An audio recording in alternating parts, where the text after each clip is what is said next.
Ethanol కలిపిన petrol వల్ల వాహనాల మైలేజీ తగ్గిపోతోందన్న ఆందోళనపై కేంద్ర రవాణా శాఖ మంత్రి నితిన్ గడ్కరీ స్పందించారు.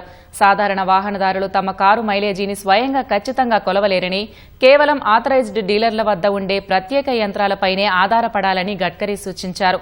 ప్రభుత్వం తీసుకొచ్చిన E20 పెట్రోల్ వాడటం వల్ల తమ కార్ల మైలేజీ పడిపోయిందని ఒక జర్నలిస్టుతో పాటు ప్రముఖ యూట్యూబర్ సౌరవ్ జోషి ఆరోపించారు.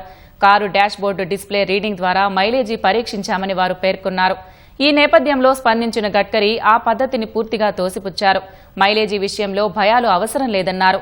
కాగా ఇప్పటికే E20 పెట్రోల్ వల్ల కొన్ని వాహనాలలో 3 నుంచి 5% వరకు మైలేజీ తగ్గే అవకాశం ఉందని కేంద్ర పెట్రోలియం సహజ వాయువుల మంత్రిత్వ శాఖ అధికారికంగా అంగీకరించింది.